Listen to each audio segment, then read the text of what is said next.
اعوذ باللہ من الشیطان الرجیم بسم اللہ الرحمن الرحیم۔ ناظرین، آج حضور اکرم صلی اللہ علیہ وآلہ وسلم اور معصومین کے فرامین کی روشنی میں دنیا کے پجاری کے بارے میں وضاحت کریں گے۔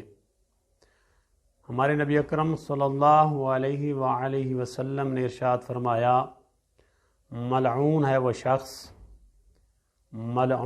شخص جو درہم اور دنیا کی عبادت کرتا ہے، یعنی جو شخص مال اور دولت کو خدا اور آخرت سے زیادہ اہمیت دیتا ہے تو اللہ تبارک و تعالی اور حضور اکرم صلی اللہ علیہ وآلہ وسلم کے نزدیک وہ شخص ملعون ہے۔ حضرت علی علیہ السلام نے اس ضمن میں ارشاد فرمایا، جو دنیا کا پجاری ہے، جس نے اس دنیا کو مستقل ٹھکانہ سمجھا ہوا ہے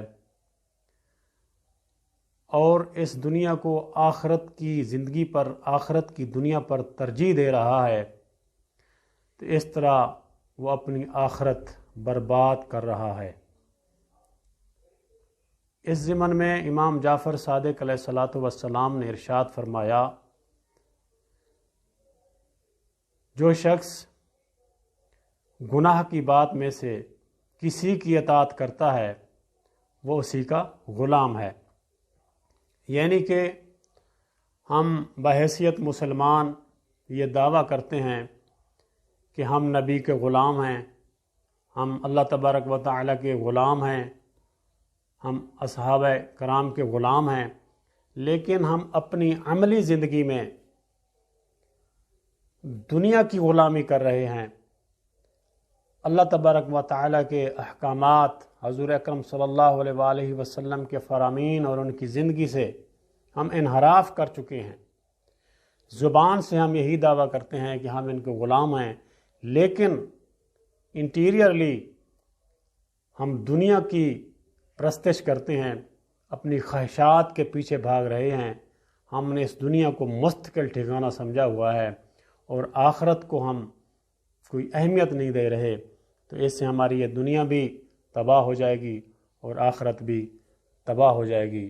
امام حسین علیہ السلام نے ارشاد فرمایا، جو شخص کسی مقصد کے حصول کے لیے کسی حرام کا سہارا لیتا ہے، کسی گناہ کا سہارا لیتا ہے، تو وہ اپنا مقصد حاصل کرنے سے پہلے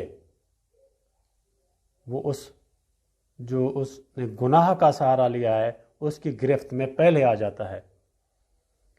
تو انسان اس دنیا کے پیچھے بھاگ رہا ہے، آخرت کو پس پوست ڈالا ہوا ہے، اور یہی دنیا ہی انسان کو تباہ و برباد کر دے گی۔ نہ وہ یہاں اس دنیا میں عزت پا سکے گا اور نہ آخرت کی زندگی سنوار سکے گا۔ دعا ہے کہ اللہ تبارک و تعالی ہم سب کو دنیا کا پجاری ہونے سے بچائے، ہوّس دنیا، خواہشات دنیا کے پیچھے بھاگنے سے محفوظ رکھے۔ آمین۔